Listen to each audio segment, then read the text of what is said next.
Bit of a rainy day here in the forge. But that doesn't matter, because today I'm going to be showing you something that I've wanted to show you since we first started the channel, and that is our medieval forge bellows rig.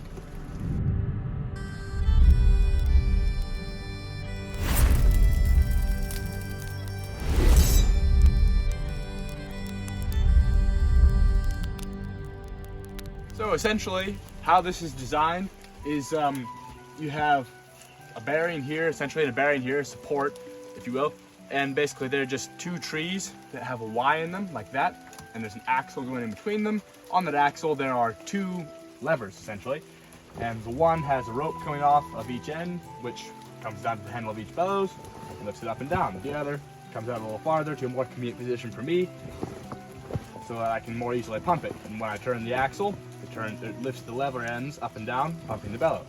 Other important thing I want to mention is that you can see I put weights on here. These are just bits of some scrap bits of logs that were sitting around.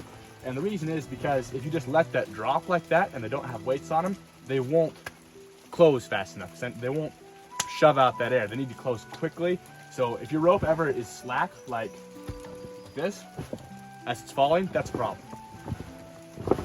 As you can see, they're not, until it gets to the bottom, and there's a little bit of slack, that's fine. Other thing I want to mention is placement.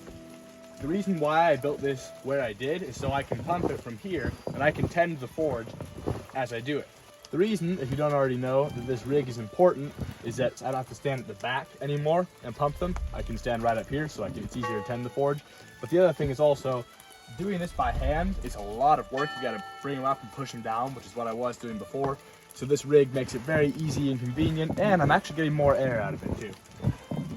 Also, you can probably see I have a counterweight here, so that whenever I push this up, it naturally falls because of the extra weight here. And that while it does make it a little bit harder to push down, though not significantly, the reason why I did that is so that it will always return to an up position, meaning that it's out of my way, and it won't just stay stagnant. It'll naturally pump itself as I leave it. Makes it so I don't have to push it back up. I just push it down and let it go. Like that.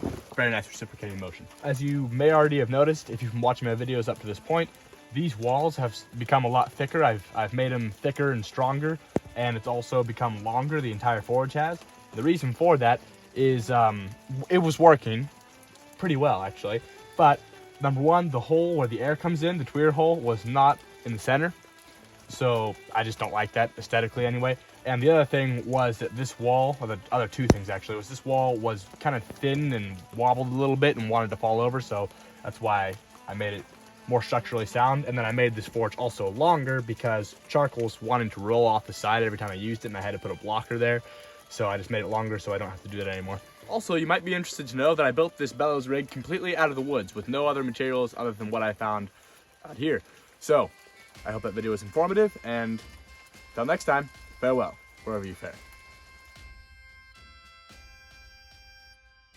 Post-credit scene. Actually, I don't have anything to add at all. But if you made it this far in the video, congratulations, you're probably the only one.